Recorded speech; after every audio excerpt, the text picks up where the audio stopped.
또 이슈되는 진로 핵심 내용들 이런 거 위주로 간략하게 설명해 드리도록 하겠습니다. 인동과 작성하는 방법인데, 인동과 작성할 때 주의사항이라면 첫 번째 퀴즈를 먼저 나눌게요. 인동과하고 인면도 단면도 봤을 때 주의사항이 뭐가 있을까요? 헤드로 가야 돼. 머리로 가야 돼. 정확하게 막 그러니까 층의 꼭대기로 가야 돼. 한 칸. 앨리스가 비슷하게 말을 했는데요. 네, 맞습니다. 그러니까 인동과는 상부 슬라브 기준이고요. 우리 인면도 단면도 작성할 때는 한부 슬라브 기준입니다. 그러니까 가끔 인동과를 이제 여기 인면도 단면도에 대고 층수를 기입해서 만드시는 분들이 있더라고요. 그렇게 됐을 때 이제 한 층이 달라지는 경우가 생기거나 층 표시가 달라질 수 있으니까 이걸 위해서 만드시면 됩니다. 이제 인동과에 포함되어야 되는 높이들인데요. 이제 한계층 기준층 높이가 들어갈 거고, 두 번째로 이제 층고가 변경되는 부분들, 최상층 같은 경우가 있겠죠.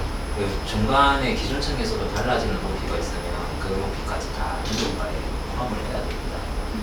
세 번째는 이제 지반층에서 띄우는 높이, 네 번째 옥상 난간, 이제 파라페 지방 건축물, 그리고 옥탑까지 이렇게 다 포함해서 이제 건축물 높이가 되는 거고, 이거 전부 다 인동과에 다 포함이 됩니다. 근데 이제 뒤에 보시면 예외 조항이 좀 있거든요. 높이에서 제외 조항들. 우선 높이에 영향을 주는 법규들은 건축법하고 주택 건설 기준 등에 관한 규정이 있고, 그리고 소음 방지를 위한 층간 바닥 충격 차단 구조라는 규정이 있어요. 여기서는 이제 슬라브 두께가 나올 거고, 그리고 주택 쪽에 이거는 이제 해당 지자체에 찾아보면 가끔 층고가 나와 있는 경우가 있어요. 이걸 참고로 해서 만들어야 됩니다. 근데 여기에서 보면 빨간 글씨로 제가 만들어 놓은 부분들이 이제 높이에서 예외 조항들이거든요. 근데 이걸 잘 찾아보고 이제 예외 조항들을 이제 저희가 계획할 때 반영을 하면 이제 그만큼 높이에 대해서 세이브를 할 수 있다라고 보시면 됩니다. 그 첫 번째 예로 이제 옥탑하고 파라페 정도가 되겠죠. 그래서 이제 규모를 확인을 해야 되는 부분인데요. 인도가 만들기 전에 높이라든지 층수에 대한 규모를 확인을 해야 되는데, 대부분 지구 단위 계획구역이나 정비 계획구역에서는 그 수립 지침에 나와 있어요.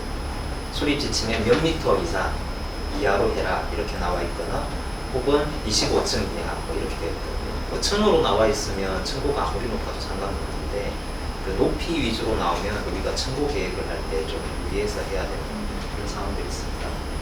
그 외에 기타 도시지역 같은 경우에 우리가 지금 하고 있는 가로주택 정비 사업 같은 경우 이제 주거지역에서는 현행법을 따라서 하는데, 이제 주의해야 될 부분들은 채광과 전국 일조 인동은 이제 주거지역에서만 이제 보게 됩니다. 그래서 상업지역이나 일반 주거지역에서 상업지역이나 뭐 중심 상업지역 이런 부분에서는 인동 채광을 안 본다고 보시면 됩니다.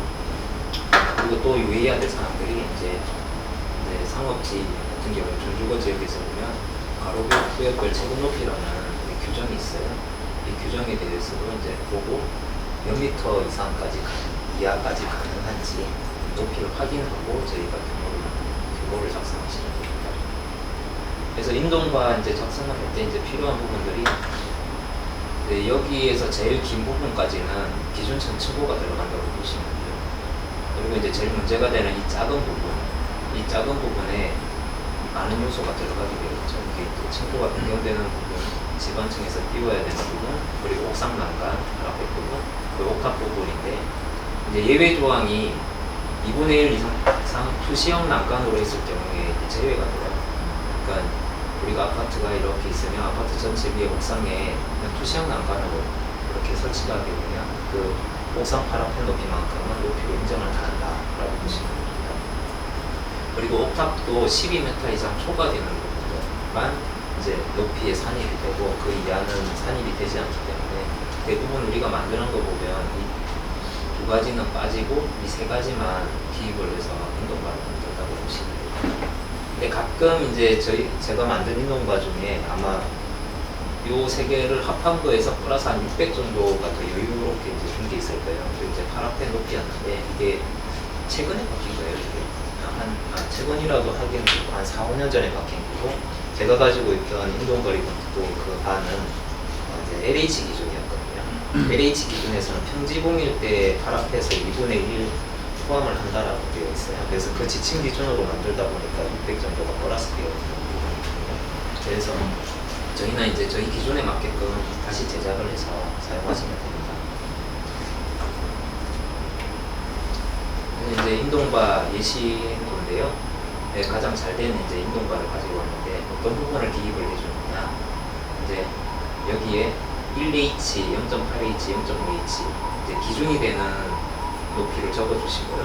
그리고 한계층, 기준층 높이까지 이렇게 적어주면 이 인동바가 좀 이제 저희가 갈 수 있는 정보들이 다 들어갔다고 보시면 됩니다. 그래서 2,800은 여기 한계층, 기준층 높이라고 보시면 됩니다. 그래서 이제 현행 법규에 따라서 1배 이상 띄울 때는 1H, 0.8배 이상 띄울 때는 0.8H, 그리고 이제 체감 같은 경우에는 2분의 1 이상 되기 때문에 0.5H 이렇게 표시를 해주시면 됩니다. 이렇게 해서 인동바는 이렇게 작성하는 법만 다 알려드렸습니다. 이제 만드실 수 있겠죠? 이건 다음 검토할 때 직접 실습해가지고 만드시길 바라겠습니다. 그래서 이제 이 인동바 만든 걸 가지고 아파트 배치할 때 활용하는 방법들, 배치하는 방법 좀 알려드리도록 하겠습니다. 아파트 배치할 때 제일 먼저 검토 사항들이 있는데요. 자, 좀 아시건 되지는데 약간 개조를 했어요, 제가. 수원 장안 아파트인데요. 장안이에요? 장안인데 장안은 여기 도로가 있었는데 내가 도로를 없애고 인접대지로 만들었어요. 그냥 설명하기 편하게 하기 위해서. 잊었어요. 벌써 잊었어요. 네, 여기서 이제 두 번째 문제 알려드릴 문제 나갈 건데요. 이제 여기 배치 계획 전 검토 사항이라고 되어 있죠. 먼저 검토해야 될 사항인 걸까요? 이제 복귀적인 것도 있지만 이제 현황적인 것도 있잖아요. 도로. 도로 좋습니다. 처음엔 전국 방향, 그 다음에 도로폭, 그 다음에 주변 레벨 뭐 이런 것들이 있거든요. 그래서 단지 레벨까지 검토를 한 다음에 이제 법규, 운동 대지 안의 공지 등을 이제 체크하시면 됩니다. 성의 하나 맞춥니다. 자, 이런 거 이제 검토하게 되면 이제 법규적인 거를 이제 체크를 할 건데 여기가 한 번 더 복습한다는 차원에서 제가 넣었습니다. 지난번 강의 때 한 번 말씀드린 건데. 전국 방향 높이 제한 같은 경우에 이제 9m 이하일 경우에는 1.5m 띄우고 그 이상일 경우에는 2분의 1 사선을 한다라고 보시면 되고요. 전국 방향 기준은 인접대지 경계선인데 일반 주택 같은 경우에는 인접대지 경계선으로 보고 그리고 도로 등 건축이 금지된 공지가 있는 경우에는 공동주택은 도로 중심선으로 본다. 이게 기준이고요. 그리고 인접대지 경계랑 저희 대지가 고저차가 있을 때는 가중평균 지표면으로 해서 그래서 이제 전국 방향 사선을 이제 본다라는 게 이제 이 내용이고요. 이걸 좀 주의하시면 돼요. 인접대지 경계에 대해서 고저차가 있을 때. 그래서 저희 대지 같은 경우에 이제 고저차가 있기 때문에 계획 레벨이 7.4로 가더라도 현황에 있는 인접대지랑 경계가 있기 때문에 인접대지 경계를 볼 때는 가중평균 지표면으로 본다라는 걸 유의하시면 됩니다. 전국 방향 완화에 대해서도 지난번에 한번 말씀드렸지만 20m 도로가 상호간에 있을 경우에는 전국 방향에 전국 채광을 되지 않는다. 단 이제 5번 대지 같은 경우에는 20m 도로에 상호간에 접해 있지 않기 때문에 5번 대지와 3번 대지는 전국을 본다라는 내용이고요. 이제 서울시 조례 같은 경우에 20m 도로 상호간에 이렇게 걸쳐 있을 때도 전국 방향을 보느냐 했을 때 전부 다 제외됩니다라는 내용입니다.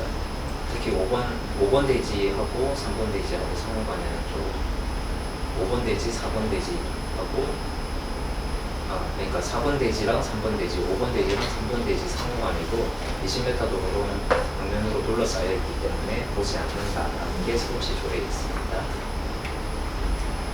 그 채광에 대한 기준인데요. 채광은 건축 가능 영역이 이제 인접대지 경계선으로 채광 방향, 이제 벽면 기준이에요. 채광창이 있는 직각 방향이고요. 인접대지 경계까지 2분의 1로 본다. 그런데 단 준주거 지역일 경우에는 4분의 1로 본다. 이게 법규에 나와 있는 내용입니다. 채광창 방향은 기존은 인접대지 경계인데 이제 중간에 도로 등 이제 건축이 금지된 공지가 있을 경우 아파트하고 일반 주택층보다 기준선은 이제 도로 중심으로 본다라는 게 채광하고 전북 채광하고 좀 다른 부분입니다. 이거 조심해서 잘 보시면 되고요. 네, 인접대지와 우리대지가 고도차가 있을 때 내용인데요. 우리 대지가 높을 때는 가중평균치 표면으로 산정을 해서 보는 거고, 우리 대지가 낮고 인접 대지가 높을 때는 우리 대지 기준 레벨로 해서 채광 사선을 본다라는 걸 유의하시면 되겠습니다. 그리고 인접 대지와 우리 대지가 고저차가 있는데 그 중간에 이제 도로 등 건축이 금지된 공지가 있을 경우에는 그 공지에 이제 인접 대지와 우리 대지의 가중평균치 표면에서 그리고 그 공지의 2분의 1 중심선에서 이렇게 채광 사선을 본다. 라는 게 이제 법의 취지입니다. 그래서 이 부분도 위에서 잘 보시면 됩니다. 그래서 1조등 확보를 위한 건축물로 폐지한 예시도인데요. 이제 여기 아파트고 이제 인접 대지가 있어요. 그리고 전북 방향이죠.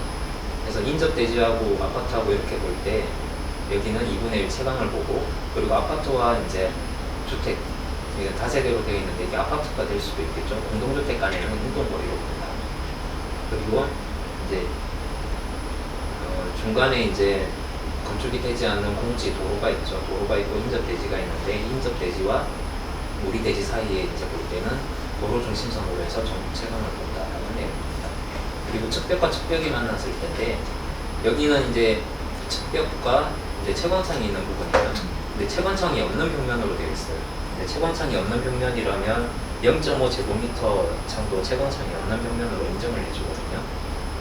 그래서 채광창이 없는 벽면끼리 볼 때는 8m 이상 이제 이격 거리를 보게 되어 있고, 측벽과 측벽 말 그대로 이제 여기 채광창이 아예 없는 부분이죠. 없는 부분은 3m를 봅니다.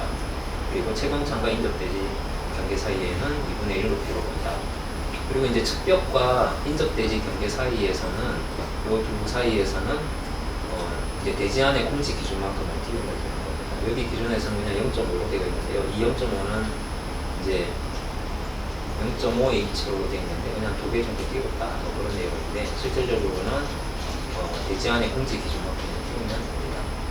그리고 이제 여기 전면 대지는 전북을 봤는데 이 후면 대지에서는 이제 전북 방향으로 볼 이유는 없기 때문에 전면 채광만 보면 된다. 이렇게 되어 있습니다. 이 예시부는 한번 참고해 보시고요. 그리고 여기는 이제 준주거 지역이기 때문에 이 아파트는 4분의 1 이제 채광을 한다. 이런 내용입니다. 아까 그 평면도를 이제 단면 예시도로 이렇게 만들어 놓습니다. 한 번씩 이거 참고해 보시면 되고요. 인터넷에 검색해 보시면 좀 더 도시가 잘 되어 있는 것들이 많기 때문에 그것도 좀 참고하시면 될 것 같습니다.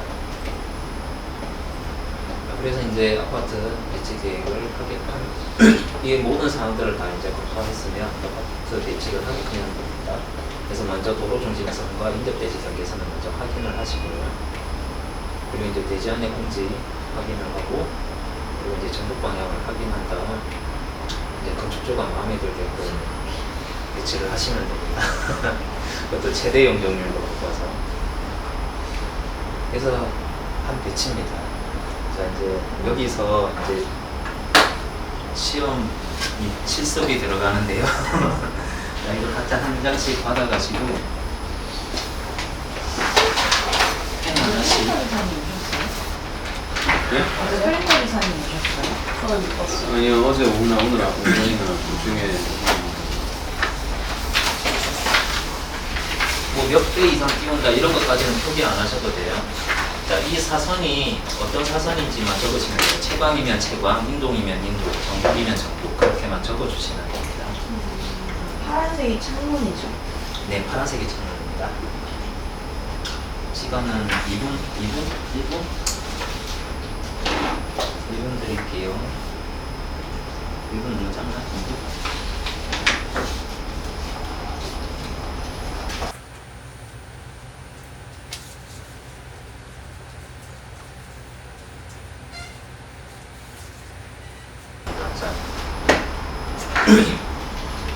자, 답을 맞춰볼게요. 집중하는 게 아니었어요. 네, 근데 각자가 한번 체크해 보세요. 내가 다 볼 수는 없고 나중에 뭐 걸어서 한번 하시는 대로 할게요. 빼앗기라는 단어가 있어. 대장산 없음도 있었어. 자 보시면 창에서 보는 거는 다 채광이고요. 전북 방향으로 띄워져 있는 거 빨간 선 있죠? 이게 전북이에요. 이쪽으로 보는 게 전북. 맞췄다. 그리고 이제 지금 여기로 보는 거는 이제 척벽으로 보는 건데 척벽으로 보시면 됩니다. 근데 뭐 지자체마다 조금 분분한 건데 이 부분은 이제 나중에 뒤에서 한번 설명을 드릴게요. 그리고 여기는 해상상 없겠죠? 함정이. 한정이 하나 있었습니다. 이렇게 보시면 됩니다. 다 맞춰보셨나요? 네. 저 분홍 색깔은 채광도 봐야 되잖아요. 어디 채광. 보면? 인동이랑 채광 둘 다 봐야 되는 거 아니에요? 채광은 인접대지고요. 이제 동간거리는 인동입니다. 인동이 더 길어서 동사 동사에도 채광 보잖아요. 그게 인동거리라고 하죠. 아. 어차피 직각 방향이니까. 네, 직각 방향이니까. 이렇게 갔었어. 그러니까 근데 채광은 인동거리에서 왼쪽하고 오른쪽 건물 높이가 달라요. 왼쪽. 그러니까 인동거리 마주보는 건물이 높이가 달라요. 그럼 어느 쪽 인동을 맞춰야 하는 원래 높은 쪽이라고 하죠. 그래서 그 창문이 있는 방향으로 상관없이요? 근데 이제 단서 조항이 하나 있어요. 단 이제 남쪽 건물이 낮고 북쪽 건물이 높을 때는 이제 북쪽 건물은 0.6배, 남쪽 건물은 0.8배. 그 중에 그냥 긴 걸로. 그 긴 걸로 가는 겁니다. 자, 이렇게 해서 인동 실습까지 마치도록 하겠습니다. 재밌다. 나중에 시험지 다 걷어가지고 제가 채점할게요. 네. 지금 다 꽂히지 마세요. 자, 이제 이렇게 이제 남았으면 이제 인동거리 검토도를 이제 작성을 해야 되잖아요. 그래서 검토 작성 방법인데요. 이거는 이제 인동거리 검토도를 보면서 이제 설명을 드리도록 할게요. 이제 아까 이제 하셨던 것처럼 채광이라든지 정목사선 그리고 인동, 채광, 그다음에 측벽 이런 것들 다 기입을 하게 되어 있습니다. 그래서 인동거리 검토도에서는 작성하는 기준은 이제 단지 계획 레벨로 보시면 됩니다. 아마 현황 레벨로 이렇게 보는 분들도 있는데요. 단지는 계획을 하기 때문에 그 계획 레벨이 이제 변경이 되잖아요. 변경된 그 레벨을 기준으로 해서 저희가 채광사선 전국일조를 보시면 됩니다. 그래서 저희 계획 레벨이 만일 74다, 인접 대지가 73이다 낮다 그러면 74 기준으로 보시면 됩니다. 수원과 같은 경우에는 현황 레벨은 70.1로 되어 있어요. 지금 우리 계획 레벨보다 한 3m 정도 많죠. 근데 도로보다 이게 꺼져 있는 땅이거든요. 이제 그렇기 때문에 이제 계획을 했을 때 지방고를 올리게 되면 이 계획된 지방고 레벨 기준으로 간다는 걸 유의하시면 됩니다. 그 인동거리 검토도에서는 두 가지 사항을 좀 유의해서 작성하셔야 되는데요. 보시면 이제 처음에 이제 기재해야 될 사항들인데 이제 법규 검토랑 인동거리 검토표입니다. 법규는 일조 높이 관련된 법규와 대지안의 공지 기준 그리고 높이 관련 완화 규정까지 세부적으로 좀 다 적어주셔야 돼요. 그렇게 해야지만 담당 주무관이 이걸 보고 나서 어떤 부분에서 완화를 받았고 어떤 부분에서 높이를 적용을 했다라는 걸 알 수가 있기 때문에 그래서 이런 법규까지 적어줍니다. 그리고 이제 좀 더 추가적으로 적어준다면 이제 지구단위 계획구역에서는 인면적이라는 게 이런 부분이 있어요. 그러면 이제 인면적 값도 여기 표현을 해서 좀 적어주는 경우가 있겠네요. 그리고 인동거리 검토표에는 층별 높이와 높이 산출 근거까지 다 적어줘야 되는데요. 여기 보시면 이제 높이 계산에 대해서 이렇게 다 적어줬어요. 그리고 동별로 높이가 다를 경우에는 각각의 높이 기준을 별도로 다 적어주셔야 됩니다. 그리고 이제 전북일조 채광에 대해서도 다 적어주셔야 됩니다. 전북일조 채광은 완화 사항이 없기 때문에 이제 동일하다고 보시면 되고요. 여기는 이제 수원걸 기준으로 해서 저희가 이제 예시를 보여드렸는데 101동과 102동이 다른 경우는 이제 102동, 103동은 전층이 필로티가 되어 있어서 높이가 다른 거고요. 전국 채광에서는 필로티는 이제 높이에 다 포함이 되기 때문에 전국 채광 기준은 다 동일하다고 보시면 됩니다. 그 두 번째로 이제 기재되어야 될 사항이 이제 채광창에서 저 인접대지 경계까지 띄워야 되는 거리가 있죠. 그 거리를 이제 여기 기입을 해주시는 거고요. 그리고 두 번째 거리가 있으면 거리 밑에 높이 산출 근거를 여기 적어줘야 됩니다. 이 근거를 적을 때 제일 중요한 거는 이게 채광이냐 아니면 인동이냐 이걸 꼭 기재를 해주셔야 돼요. 그렇게 해야지만 이제 앞에 있는 이 사항을 보고 인동거리는 인동거리 검토표를 보고 검토를 하고 채광은 채광 사선을 기준으로 해서 검토를 하기 때문에 이거는 주의해서 꼭 적어주시기 바라겠습니다. 이렇게 해서 다 기재를 하면 인동거리 검토가 다 완료가 됩니다. 참 쉽죠? 자, 그래서 인동거리 검토까지 강의를 마치도록 하겠습니다. 그래서 간략하게 이제 채광에 관련돼 가지고 지자체별 이슈라든지 그리고 지휘회식 내용들을 한번 살펴보도록 할게요. 제일 이슈가 말했던 건 저희 수원 씨죠.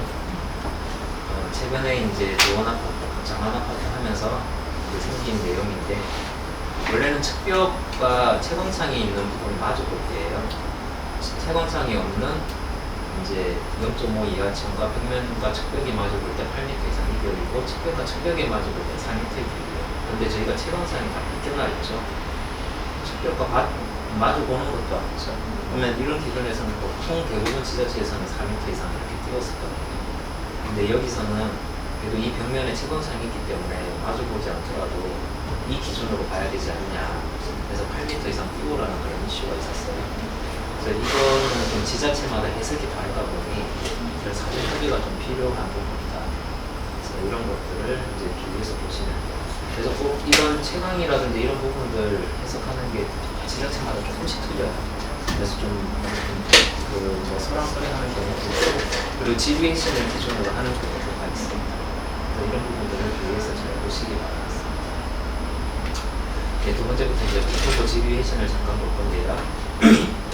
네, 디귿자형 설계에서 인동거리를 이제 확보를 하느냐인데 그 결론은 그겁니다. 확보를 해야 된다. 디귿자형 설계인데 네, 각각 세대가 다르기 때문에. 그런데 이 디귿자가 하나의 통합된 세대다. 그랬을 경우에는 우리 집에서 바라보는 거니까 상관없죠. 그래서 인동 확보 안 해도 된다. 그런 내용입니다. 그래서 계획하실 때 디귿자형이나 뭐 미음자형 배치를 하게 되면 인동거리는 꼭 확보를 해야 된다. 이런 걸 주의하시기 바라겠습니다. 두 번째는 이제 채광창이 없는 거실과 채광창이 있는 거실 부분과 채광창이 없는 계단실 엘리베이터 코어에 대한 건데요. 여기 내용에 보시면 우선은 이제 채광창이 없는 뭐 계단실이나 엘리베이터실이면 이제 규정상 이제 그 채광을 보는 거에 대해서 불합리하다라는 내용인데요. 이게 이 부분을 좀 유의하셔야 될 거예요. 그냥 계단실과 엘리베이터의 채광창이거든요. 근데 채광창이 없는 엘리베이터 계단실이라고 돼 있어요. 없는이라면 0.5제곱미터 이하 창이라는 거거든요. 아예 측벽이요. 당연히 측벽일 때는 안 봐도 되고 0.5제곱미터 창일 때는 좀 애매한 상황인데 0.5제곱미터 이하 창을 설치를 한다 했을 경우에는 채광 사선을 규정을 안 받아도 된다라는 내용이에요.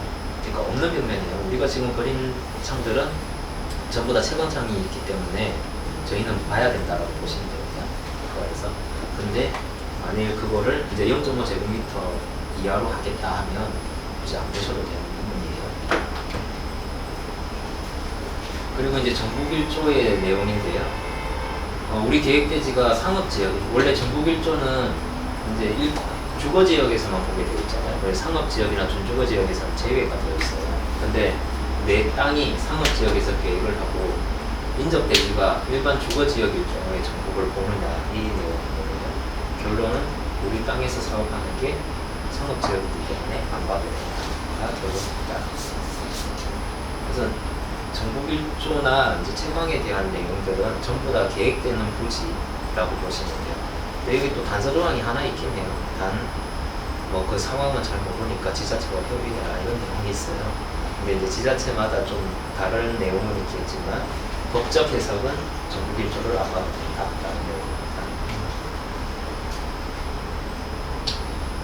이것도 이제 아까 이제 저희 그 앞전에 나왔던 코어와 세대 간 보는 거랑 좀 비슷한데요. 홍역 창호가 인접되기 계속한 채광 방향 이격거리 했는지 여기도 이제 채광에 사생활 보호에 지장이 없다면 굳이 안 봐도 된다. 말 그대로 0.5제곱미터 내하차는 그걸 말하는 겁니다. 여기도 계단실 1조에 대한 부분인데요. 계단실에서 프라이버시가 확보가 된다면 그 적용을 하는 거에 대해서는 불합리하다라는 거예요. 여기 이제 여기 나와 있는 항목은 실외기실에 있는 환기 목적으로 되어 있는 그릴창이 채광창으로 보느냐고 나와 있는데요. 결론은 이제 창문으로 보는 거는 미약할 것이나라고 있어요. 무조건 안 본다라가 아니라 미약할 것이나. 그런데 이 정확한 판단 근거는 이제 지자체에 넘기겠다라는 거거든요. 그래서 이것도 협의는 필요해요. 근데 결론적으로는 안 봐도 된다. 그리고 저도 최근에 이제 심의 때문에 한번 협의를 할 경우에는 좀 이게 빡빡하게 보던데요. 원래 한 4, 5년 전에 했을 때는 실외기실에서는 체감을 안 받기 때문에 실외기실창을 좀 이렇게 배제한 경우가 많았어요. 근데 요즘은 좀 많이 끝까지 다 보더라고요. 근데 그 차이점이 좀 있다. 그래서 지자체랑 협의를 해야 된다라는 내용입니다. 대피창은 대피? 대피 공간은 뭐죠? 대피 공간은 아예 그냥 유리로 돼 있다 보니까 너무 그게 돼 있더라고요. 근데 대피 공간 창도 망입유리나 뭐 이렇게 0.5로 할 수는 없겠다.